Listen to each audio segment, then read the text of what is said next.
Well, welcome everyone. This is the Ask Me Anything session for JavaScript and Oracle database. Really, I guess, focusing mostly on the node-oracledb driver that the group puts out, with contributions from various people who've submitted their Oracle contributor agreement, such as Danilo, who's logged in today. Welcome. Thanks very much for pushing that PR through onto GitHub. Why don't I actually just start with that? We can just let you know the general status. So Danilo, this was your pull request, just a simple one, but really just a nice little one for all of you Windows people, of which I'm not. So this makes it possible to build binaries on Windows and all of the packaging that is needed to install those. So if you want to host your own binaries on your internal network, you can now do that on Windows instead of needing to do part of it on Linux or Mac. So there's a little bit of duplication here, Danilo, as we kind of discussed. But to me, it's only like 3 or 4 lines. So I wasn't too worried. So I have merged that. That's ready to be pushed to GitHub, just waiting for the final release checks. So basically where we are with the 2.3 release of node-oracledb is we're just ready to hit the button, as you would probably have known if you've been following along. We started pushing stuff into here. So there's some of the commits for 2.3 have landed. Got a few more to come in, just a few more error checks and things like that on some of this continuous query notification, which I'll get into. But anyway, we're pretty much ready to go with the 2.3 release at this stage. And thanks very much for that pull request. I'll push it in.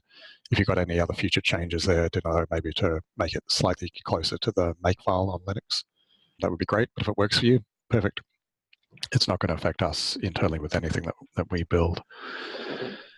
So having spoken a little about, I should probably just stay there, having spoken a little bit about 2.3, what have we got in the changelog, which you might be interested in? And then I'll go into a little bit about CQN, and then obviously, just ask questions at any stage. If anybody's got questions about this or anything else, just yell out.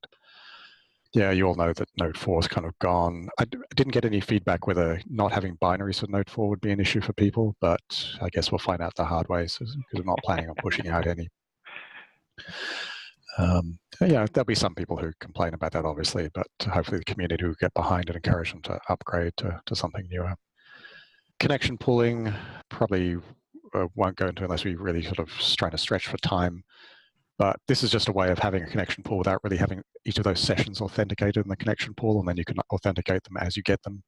So it's a little bit slower than just having what we call a homogeneous connection pool, which is all the connections look alike, and you can just authenticate them all up front when you create the pool. But the heterogeneous, you have to create the pool with sort of processes running, but no authentication. And then when you do a get connection from the pool, you actually do the authentication and pass some kind of credentials in. Is that true even with the proxy authentication? Well, there's like 4 or 5 different kinds of proxy authentication. So, right. So anyway, so that's useful. I think I'd prefer people to use client ID a little bit more rather than use this, but it's there for people who are coming across, say, from a Java world, and just have all of their authentication, logging, auditing, et cetera, set up to use that kind of model. But as I mentioned in here somewhere, if I search for client ID, wherever it is, client ID,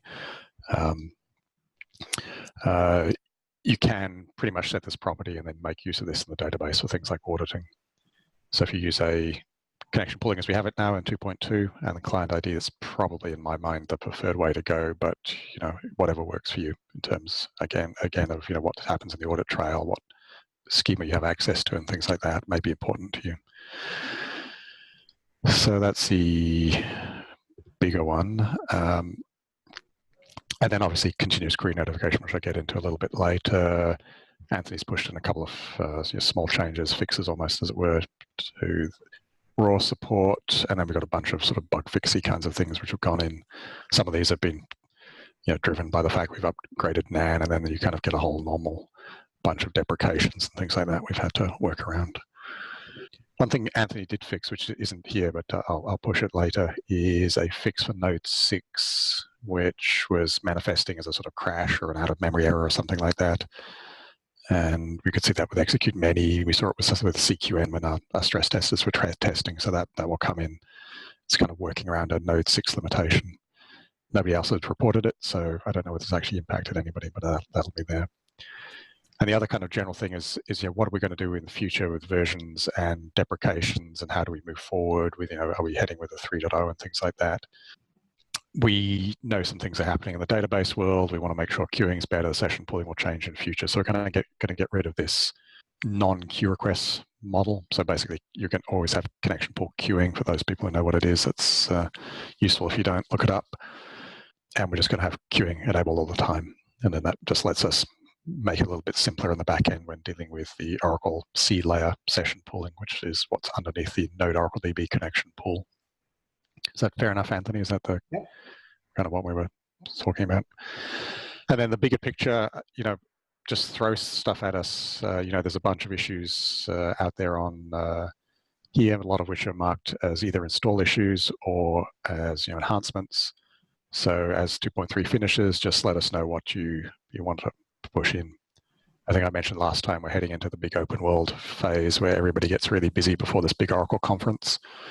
And so, time will be a little bit limited, but then on the other hand, we kind of want to push some new stuff to have something interesting to talk about. So I'll try and do that.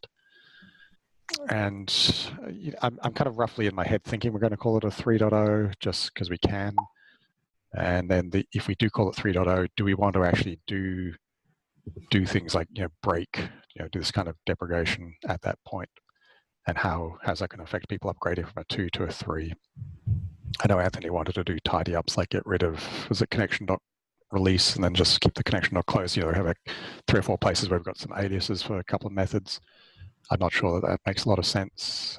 Anthony's neatness freak came in and just thought it was time to do that.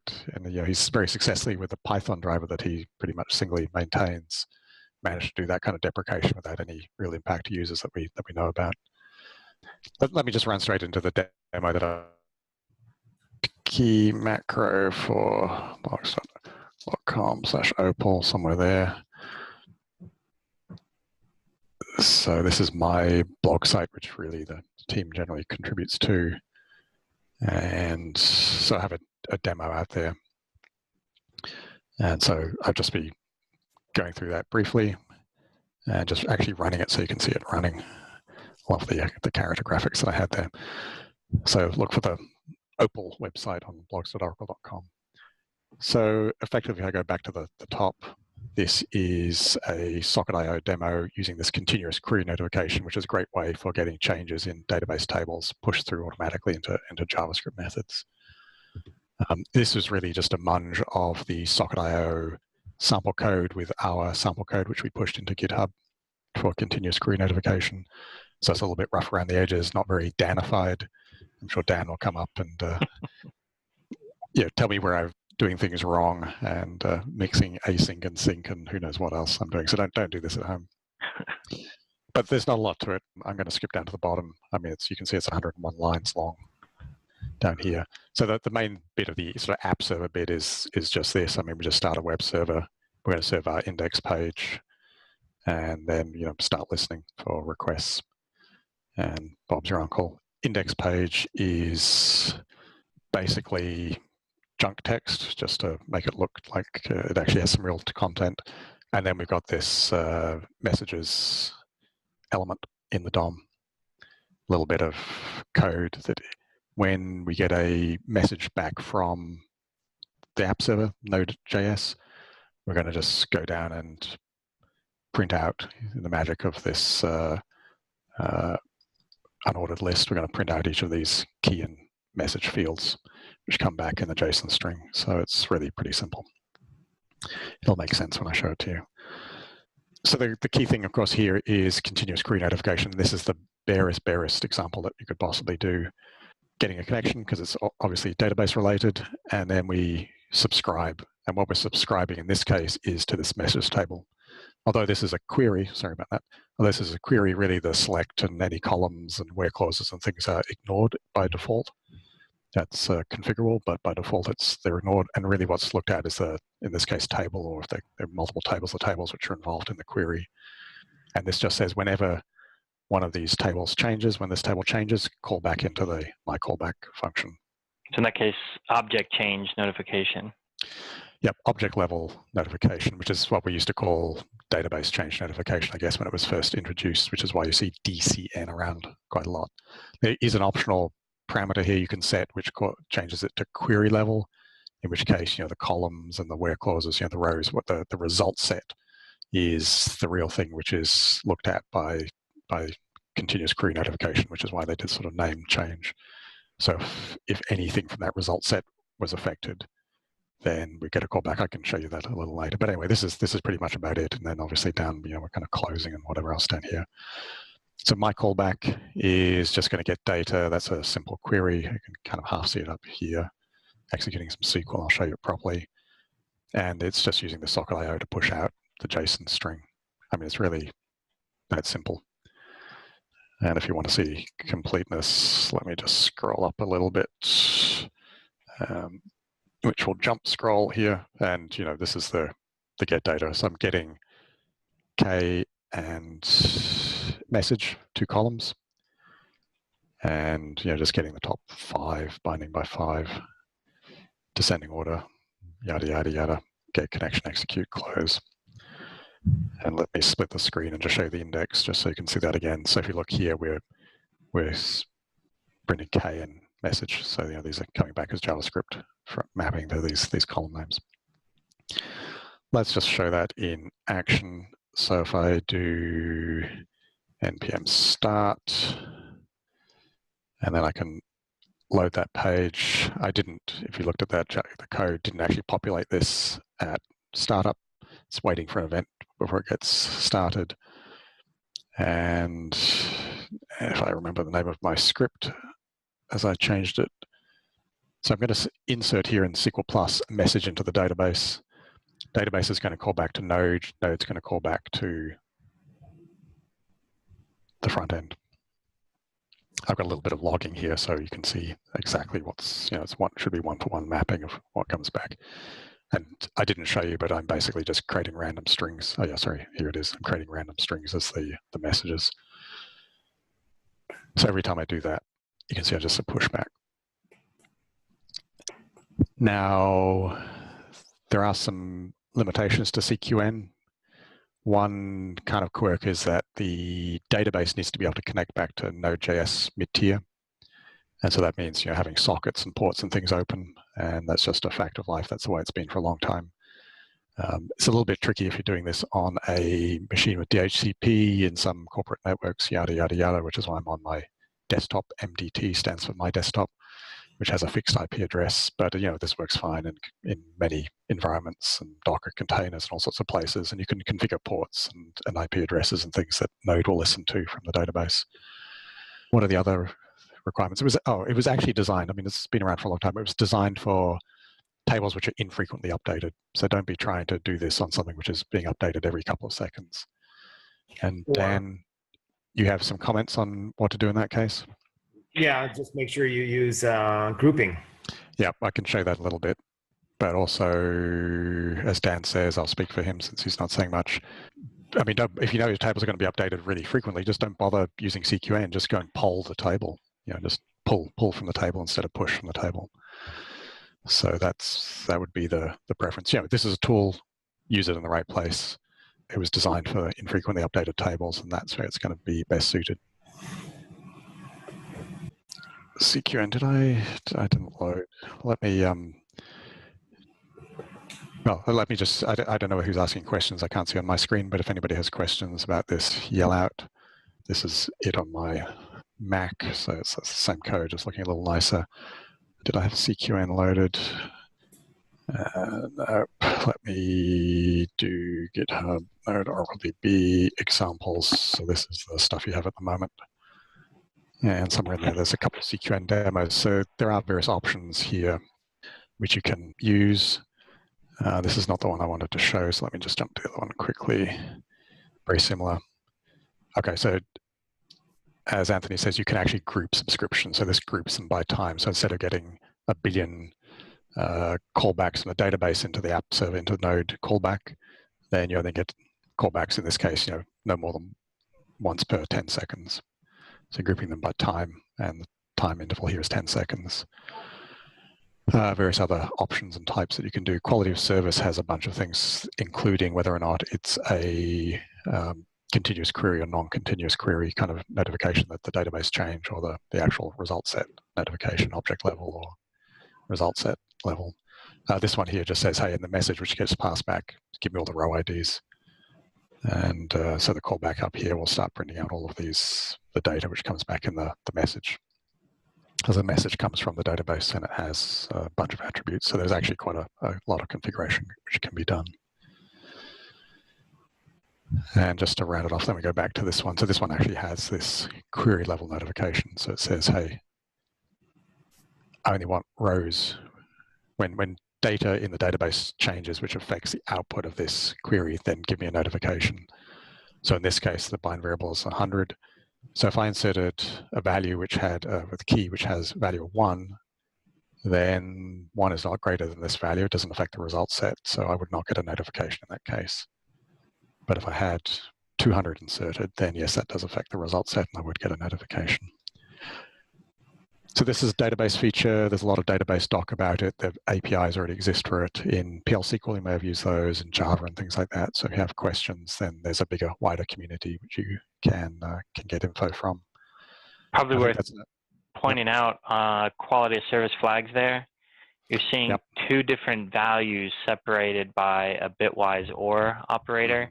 And Anthony, correct me if I'm wrong, you could use that or simple addition, right? Yep. Okay. Yeah, this is a mask, and then some of the flags coming back will also be masks, which I forget where they are. Which some of these anyway will be masks. Operations, okay.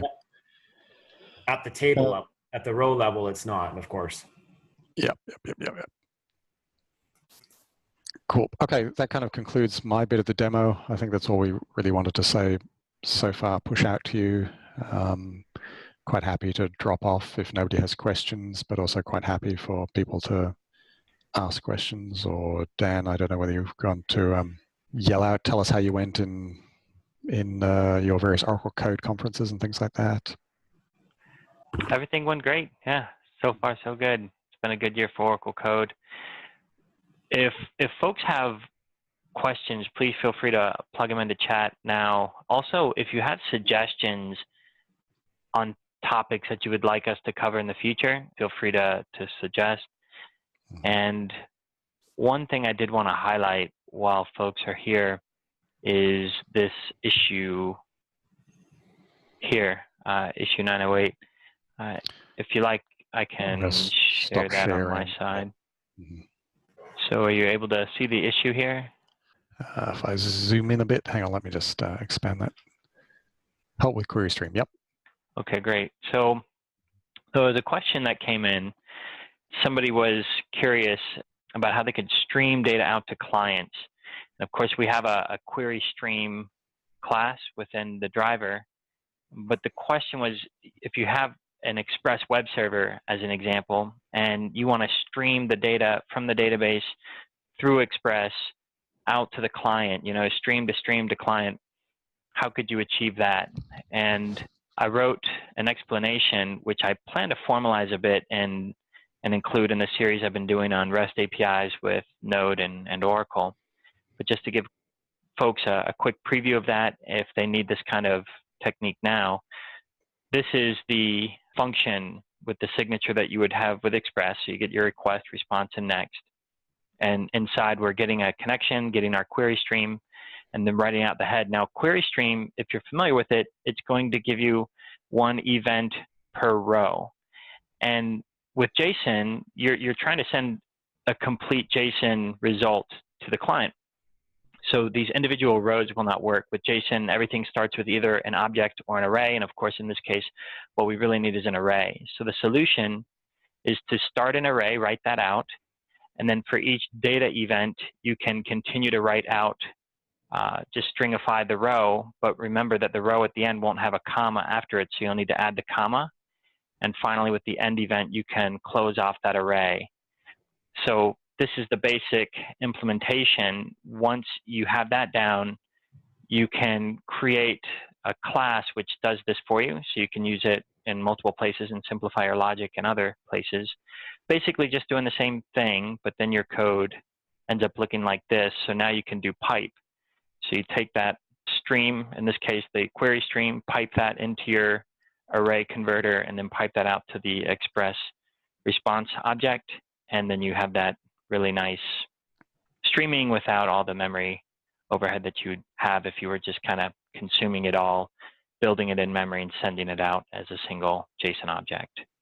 Just wanted to point out that that's there now. And again, I'll be adding that to my series on REST in the near future. Once we get past Kscope, we'll have some more time to do some more writing. Cool. Okay, question from Danilo. Ask if CQN was good in a situation where tables uploaded very often.